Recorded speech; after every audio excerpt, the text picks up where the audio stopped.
Welcome back to Sprague Homestead on another 4-H Friday. I'm Nikki, and today we're going to talk about choosing a breed for showmanship. So one of the things that is often really overlooked when you're starting out in 4-H is the showmanship animal. So a lot of people just buy whatever they can find, right? Or whatever the kids think are cute and think, oh, well, it doesn't matter. And you will hear 4-H leaders say, oh, it doesn't matter. Just pick something the kids like. Well, it does matter. It makes a huge difference. And if you buy the wrong animal, you are setting your kid up for failure. So we'll kind of go over the breeds that are best for 4-H, things that you want to avoid, and things to consider. Okay, so let's get into it. So for most kids, you're going to want to stick to something under 7 pounds. When you get kids that are 16 years old and over, you can get into some of the bigger stuff. The key here is really about what the kids can handle. The smaller the kid, right? The smaller the hands. And it's really, really tough to handle a great big animal when you're a little kid. Especially since you can take these rabbits and you'll go to a fair. Maybe they do great at home. But you'll take them to a fair and suddenly that 10, 12 pound doe that is so docile at home is now a raging lunatic, right? There's scents that she's not used to. And your 8-year-old is probably not going to be able to handle a 10 to 12 pound rabbit that's decided that it doesn't like what's going on. So under 7 pounds is easiest. The only time we talk about the bigger ones is because sometimes you'll get, especially teenage boys at 16, 17, 18, have hands sometimes that are so big. I have seen kids try and handle Holland lobs that they've been using for showmanship since they were little.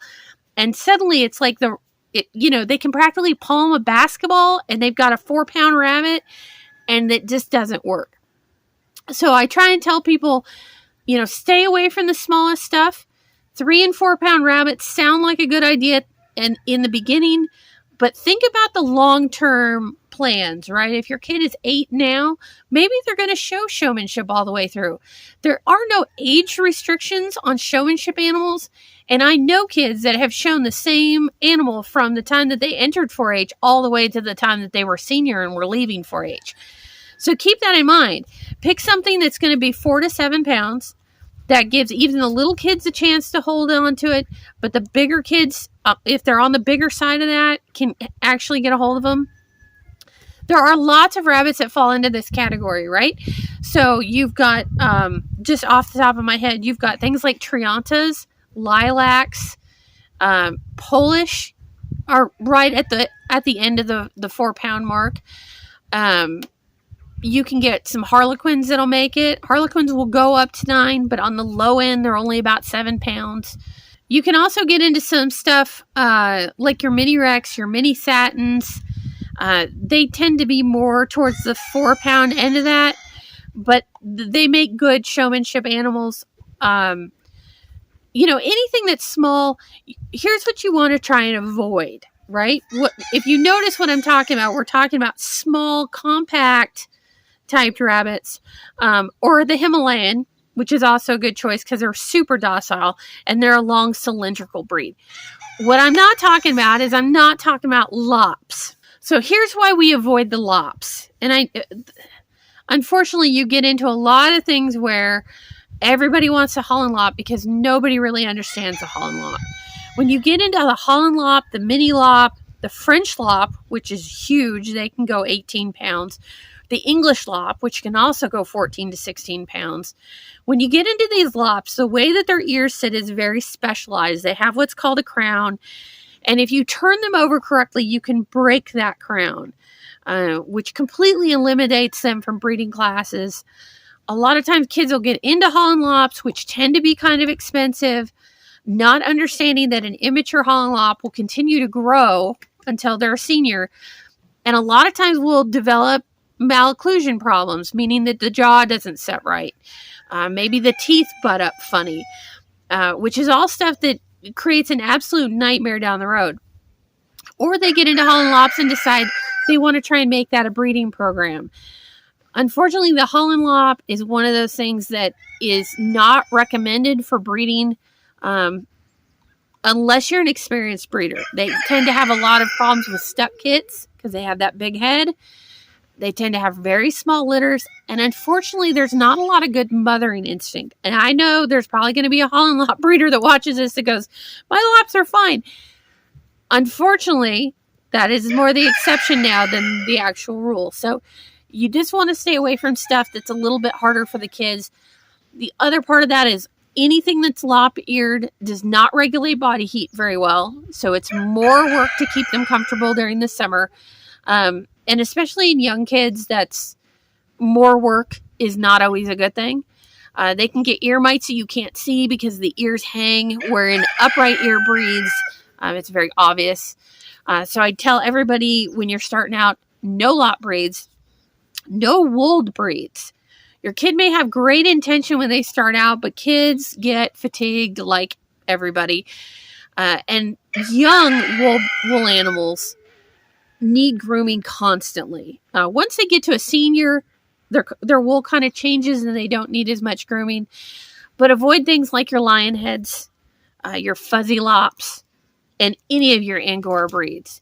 It's just too much work for most kids. Jersey Woolly is another one.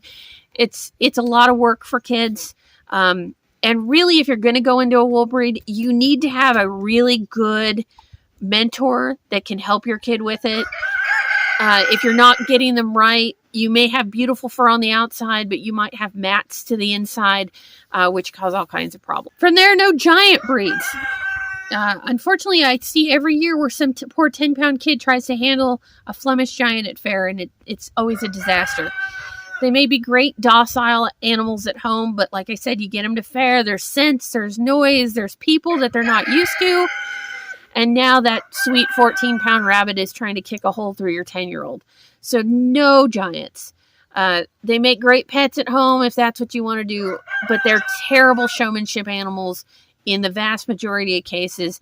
And that includes even for the bigger kids. When you get into the older kids, I still don't recommend anything over 12 pounds. It's just too difficult to deal with.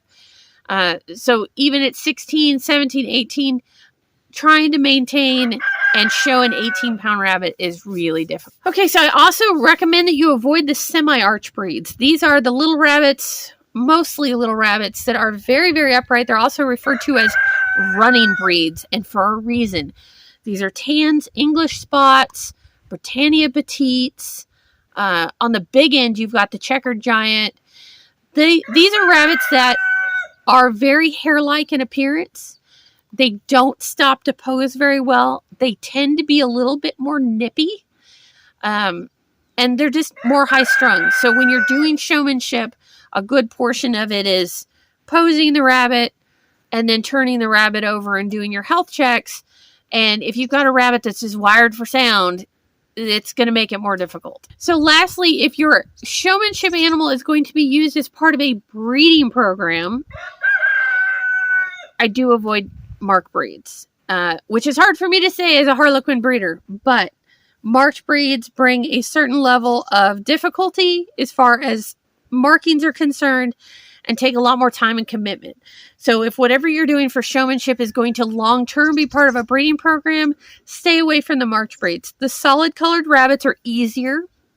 You get a bigger selection to choose from as far as picking out nice animals for either market or showmanship or breeding classes or whatever.